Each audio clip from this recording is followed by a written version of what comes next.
Everyone. Welcome to Deschutes Public Library's online programming. I'm Liz Goodrich, part of the community relations team at Deschutes Public Library. And you are here for a program, part of our No Deserts series. And before I introduce our speaker tonight, just want to let you know that there is a ton of great programming on our YouTube channel. So you'll be able to find this program in the next day or so, and also a bunch of other really great stuff, everything from cooking demonstrations to history programs to craft workshops. So we invite you to explore all that we've created and hope you enjoy yourself poking around on our YouTube channel. I'd like to introduce Karen Butts. She is the Tours and Education Manager at Ghost Ranch, a retreat and education center. She creates, develops, and provides educational tours and classes to deepen the experiences of visitors and put them at ease in this unique transformational environment.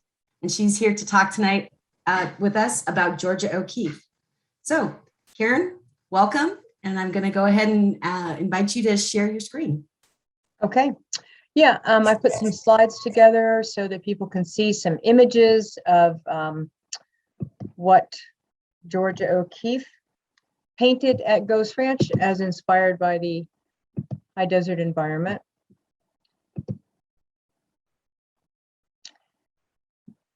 Black and white seemed appropriate because Georgia O'Keeffe is often seen photographed in black and white clothing and black and white format. So I chose that for the opening screen. And it kind of reminds me of the land out there. Ghost Ranch is located at 6,400 feet elevation in the high desert of northern New Mexico. And the ranch is about an hour and a half north and west of Santa Fe. We get lots of day visitors coming out to learn about Georgia O'Keeffe and to hike. We have lots of great hiking trails. It's a beautiful place. It's, as we said, an education retreat center, and people come and take classes at Ghost Ranch. So you can come and take a 5-day class in all different modalities of art and natural sciences, specifically art classes though. So lots of classes in stained glass, fused glass, weaving, photography, writing workshops, silversmithing, painting, watercolor, pastel, sketching, botanical sketching, journaling classes, meditation, hiking, birding, yoga, lots and lots of classes. So people come and stay on the property. It's a big place. It's 21,000 acres, and that's 32 square miles. And the central developed part of the ranch is 1 square mile. So Georgia O'Keeffe eventually ended up owning 7.6 acres of Ghost Ranch. A lot of people think that she owned the whole thing, but she only owned 7.6 acres. And she purchased that little parcel in 1940 with a house that had been built just 7 years before. So she owned that house and lived on that land for 46 more years till she passed away in 1986. She was a guest at Ghost Ranch prior to that. And Ghost Ranch is currently, and has been since 1955, owned by the Presbyterian Church as a retreat center. And prior to that, from 1930 to 1955, it was a dude ranch that accommodated the wealthiest people in North America. So the Rockefellers came there, and the Johnson and Johnson family, and the Lindberghs came there, and you had to be somebody, very wealthy and well-known to get an invitation to come onto the property. Taken by Ansel Adams in 1937, as I was saying, when he was an unknown photographer at the time, but he was invited to come visit Georgia O'Keeffe while she was renting the house she later bought in 1940. So this is a photograph of her working in her 1929 Model A Ford, which she acquired when she was up in Taos visiting Mabel Dodge Lujan. She came out on the train like everybody did, and she had never driven a car in her life, but she quickly realized that to have an automobile would be very convenient. So she ordered a brand new 1929 Model A Ford that she didn't know how to drive, and it was $640. And So while she was waiting for delivery of her new car, she got driving lessons. And she later found that she could use that car as a portable painting studio. So this is one of only 2 photographs ever taken of George O'Keeffe painting. And the first one was taken in 1918 by Alfred Stieglitz, who O'Keeffe later married in 1924. And she's up at Lake George in New York, sitting on the ground painting a watercolor. And in this one, she's at Ghost Ranch painting in the car, just a mile from the house that she later bought. And the painting is called Gerald's Tree. And this is the view from the porch of the house. So the house is a U-shaped house facing south to the view of the big flat top mountain there. And that is Cerro Pedernal, Pedernal, Pedernal.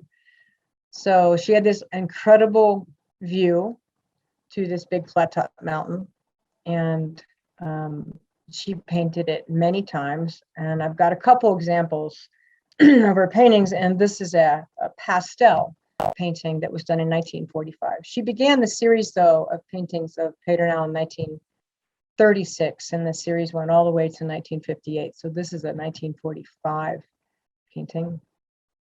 And then this is one from the first year that she painted it, 1936. And that's out in the desert around O'Keeffe's home, what became her home in 1940.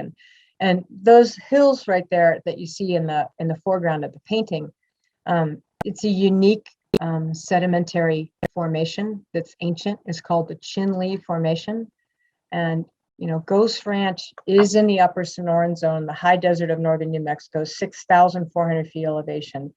And the normal rainfall is 10 inches, occasionally 12, rarely 14 inches of precipitation, total precipitation. And so this Chinle Formation is really this beautiful, unique stuff.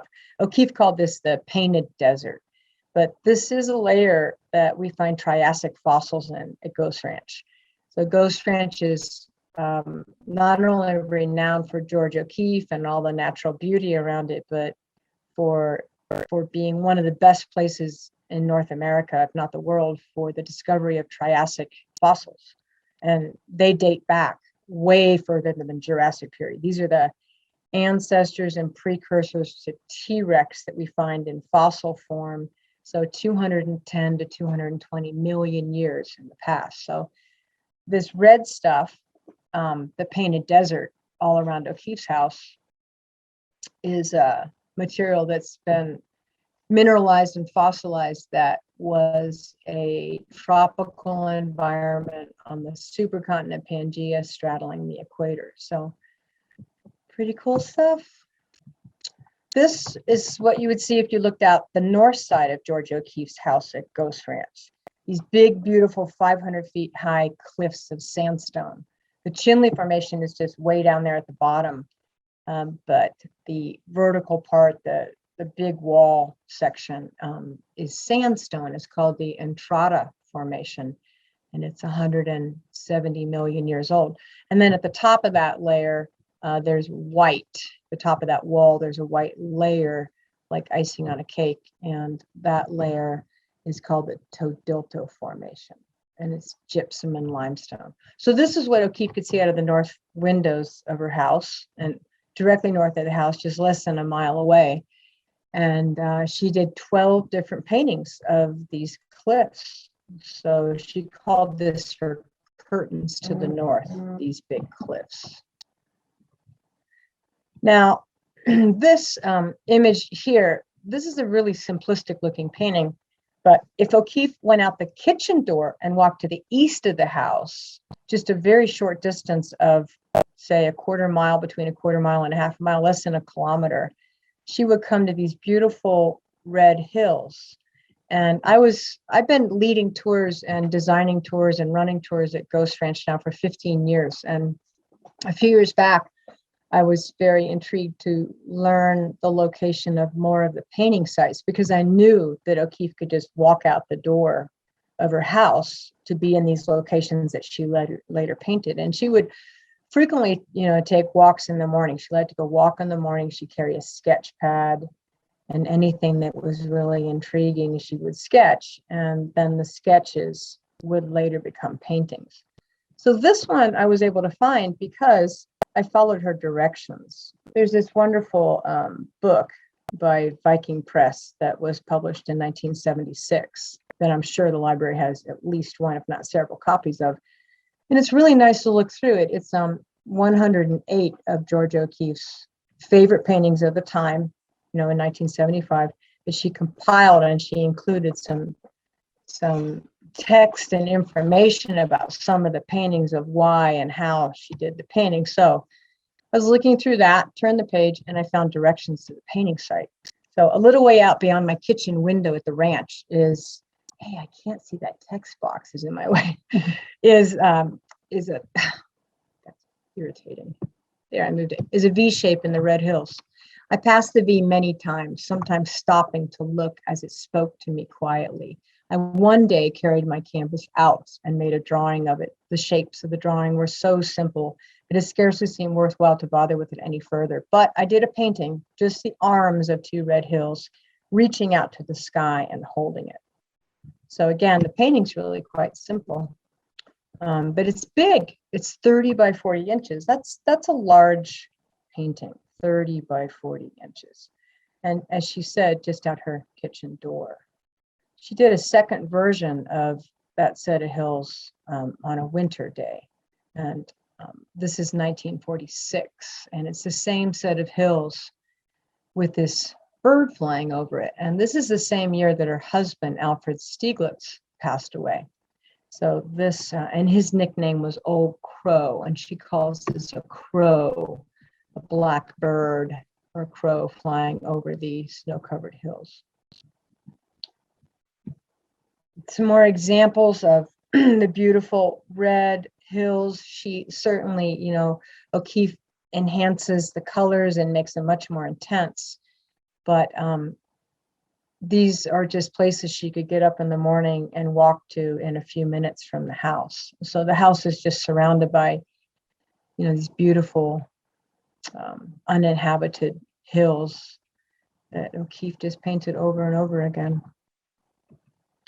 Now, everybody knows George O'Keeffe for flowers, I think. It's a very common thing. People ask about the flowers, and they've seen a lot of the flowers in floral paintings. And this one, these are actually flowers that grow in that same environment, that upper Sonoran zone, the high desert environment. Indian paintbrush, of course, is something that grows many different places. And this is what she called Mariposa Lily, which is actually a sago lily. And it's just a beautiful little wildflower painting, and a really nice example of some of the florals she did right there. But the flowers only make up 13% of her total body of work. It's another example of a floral painting of Jimson weed, which people might be familiar with. It's also known as Sacred Datura. And some of these are really quite large. This one's a pretty good size one. She painted Jimson weed quite a few times. And she painted the bones. There are many paintings of bones. And O'Keeffe said about the bones, she said, they're very lively. They're more lively often than the animals walking around swishing their tails. And she said she liked the bones because they didn't wilt and fade like flowers did. And in fact, when George O'Keeffe first came out to New Mexico in 1929 at the invitation of Mabel Dodge Lujan, there were quite a few bones around. There'd been a very dry period of drought. And in fact, the Dust Bowl, was happening in the middle of the country, and it was starting to affect the northern New Mexico area. So the Congress actually passed something called the Taylor Grazing Laws, which gave people 90 days, 3 months, to remove their domestic animals that they'd released onto public land in an effort to protect the public lands from overgrazing and just desertification. So there were many bones available scattered around because the animals were not removed after the 3-month period that the 90 days were shot. So George O'Keeffe had access to lots of bones for a few years there. So she actually shipped 2 big barrels of bones back to New York, and they were $16.25 COD. And her husband, Alfred Stieglitz, was appalled that she'd spent all this money to ship bones back. But she said she wanted something of the desert to have with her back on the East Coast. So the first bone painting, skull painting, was actually done in New York, not in New Mexico. And here's another example of one of her bone paintings. You can see at the bottom of the painting, it's Summer Days, you can see the red hills, the Chinle Formation, or as she called it, the painted desert of Ghost Ranch. This is another location that's very close to the house that she acquired in 1940. And this was actually painted just at this time of the year. Those white bunches of flowers, those little perennial mounding shapes you see in the painting, only bloom this time of the year, and it's buckwheat. It's a wild native buckwheat that blooms. The bones aren't there right now. I'm going to be out walking in this area tomorrow morning, and with a group of people. O'Keeffe, of course, included, different subjects sort of superimposed into her paintings, as you saw in the previous one with the skull floating in the sky and the flowers. This one, the flowers with it. So you can see there's an Indian paintbrush there, and there's a black-eyed Susan and maybe a chamisa with that too. This, a lot of the images that I'm using for this slide presentation are coming from this coffee table size book that I mentioned earlier, the Viking Press book from 1976, that most likely your library has on hand. And I just wanted to show you what the cover of that book looks like. It's that same painting called Summer Days. So I could take a lot of questions if people have questions, because I've raised a lot of subject matter that people might have questions about. So if anybody has any questions, I'm happy to take those, Liz. Sure. So Marilyn asked a question, but then she answered her own question. She wanted to know if all of her paintings use watercolor. But then what was that? Marilyn says, oops, I see a lot of oil paintings too. Never mind. Okay. Yeah, so George O'Keeffe worked in all different modalities. Most of the things I'm showing here in the slides are oil on canvas. And George O'Keeffe began to work more exclusively in oil after she met Alfred Stieglitz. She'd been working a lot in watercolor to that point, and previous to that, charcoal, watercolor. But Alfred Stieglitz was a gallery owner, and he wanted O'Keeffe to work in oil because they fetch a higher price and they're longer lasting, they're more durable, oil paintings are. So she certainly, for a long period of time there, for a few decades, did mostly oil work. And then I just showed only one pastel, the one of Paternow. And I don't know if you noticed, I might have to just skip back to look at that one again. Do you mind? Yeah, no, go. I'm going to skip back so we can look at it again. Really quite a beautiful painting. That one, the pastel. This is a large pastel too. See that the dimensions are there in the corner. So this one is actually a bone painting. It's a pelvis, and O'Keeffe did a series of pelvis bone paintings in 1945, where she would use a small pelvis bone from even as small as a rabbit or a small deer or a small cow, and she would hold the bone to the sky like it was a lens that she could look through. And in this case, she's taken that pelvis bone and dropped it behind the shape of Paternow, and then she's cropped it. So you get this great contrast of shapes.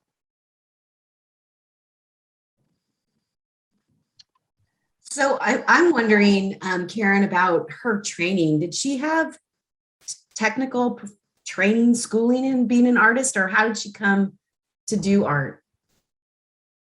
Right. So George O'Keeffe was born in Sun Prairie, Wisconsin, to a family that owned a farm.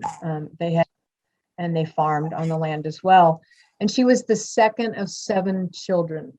And her father, was Irish, and her mother was Eastern European, and she had been raised in a family that was pretty comfortably wealthy, and so she insisted that each of the children receive some private art and music instruction, both boys and girls. And so they sent the kids just two at a time to take classes, or get some private instruction. So they all had some art and music instruction. And from that, O'Keeffe excelled in both art and music. She played the violin when she was young, but she decided to pursue art, and had an aunt that lived in Madison, Wisconsin, not too far from Chicago, and she was able to get a couple of classes at the Art Institute. She won a couple of awards.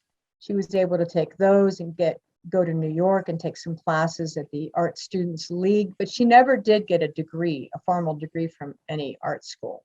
So she really kind of put her education together in pieces, and created her own style eventually. By 1916 or 17, she was creating her own style. That's so interesting. Yeah. Okay, so Janelle wants to know, are most of her paintings in private collections, or are most at the museum in Santa Fe?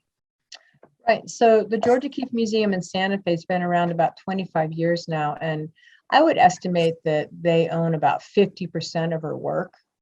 And then I'd say another 25% would be in private collection, and the remaining 25% in other museums in the US and around the world. So it's scattered around. Yeah.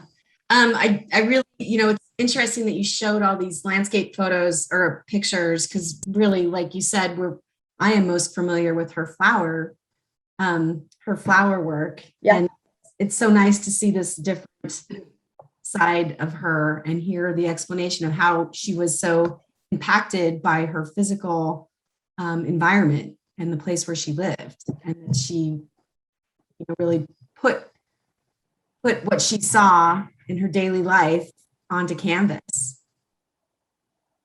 Yeah, she really loved being outside, and she spent a lot of time outside walking the land and sketching, and she really enjoyed just her own company. There were times when she would invite guests to come and stay at her house at Ghost Ranch with her, and sometimes they would stay for a couple of weeks. But she didn't have any trouble being out there by herself. She ended up purchasing a second property just 15 miles away down in the town of Abiquiu. And so she had two houses, and the one at Ghost Ranch being very remote and very private. No one could find her out there, and she could walk wherever she wanted to out into the high desert. And the one in Abiquiu being right at the edge of the village of Abiquiu, and a grocery store very close by with gas pumps in front and the post office in the back. And it was called Bodie's. And Bodie's is still around, but now it's moved down the hill along the highway. So she really kind of had a townhouse in Abiquiu, and then she had this remote private place up at Ghost Ranch, and she owned them both for decades and decades. So she split her time between the two. She spent the winters and the springs down in Abiquiu, where it's a little bit closer to services, and then the summers and the fall up at the Ghost Ranch property. Nice. So Barbara Silversmith. Hi, Barbara. Good to see your name on the screen. She is interested, like you just describe her relationship with Mabel Dodge Lujan. Right. So George O'Keeffe was invited to come to New Mexico by Mabel Dodge Lujan, who was a patroness of the arts, who had come to New Mexico and discovered Taos, which at that time not many Anglo people were living in back in the mid-20s. And she ended up buying a property immediately adjacent the Taos Pueblo, and married a man from the Taos Pueblo, Tony Lujan. And she would go back to New York periodically, where she previously had a salon in New York in 1913, and she would she knew all these people, all these artists and all these writers, and D.H. Lawrence and Aldous Huxley and Christopher Isherwood and John Marin and all these people. And so she would come back to New York and she would invite them to come visit her in Taos. And she liked to invite a lot of people out, and they were all writers and artists. So it was a really eclectic, interesting group of people. And Georgia O'Keeffe was invited out there, like so many other people, with her husband, Alfred Stieglitz. And Alfred Stieglitz was not interested in traveling out to New Mexico. He was very set in his ways and had these galleries in New York, a series of galleries. And so he never came out. He was 23 years older than Georgia O'Keeffe. And so Georgia O'Keeffe traveled to New Mexico with her friend Rebecca Strand to Mabel Dodge Lujan's, and then, initially stayed for a while, but found that it was quite the big party scene. And she said, I found if I danced all night, I could not paint the next day. So she didn't stay very long, but she stayed, for a while at Mabel Dodge's, and then kind of moved on after she had the automobile. They got along okay, but she got along very well with Tony Lujan, and then Mabel got a little jealous, I think, of her, friendship with her husband, but they got along. They remained friends for many years. Super interesting. That time period really fascinates me, and the whole arts and the idea of salons and patrons of the arts. I just find it such an intriguing time. Yeah. Okay, so we're going to give people a couple more minutes. If you have any last questions, or Rebecca, if you have any last thoughts, we can wrap those up. And I do want to, I do have a couple more. I want to go to the end of my slides just to show you. A friend of mine, Margaret Wood, wrote this great book, A Painter's Kitchen, several years ago.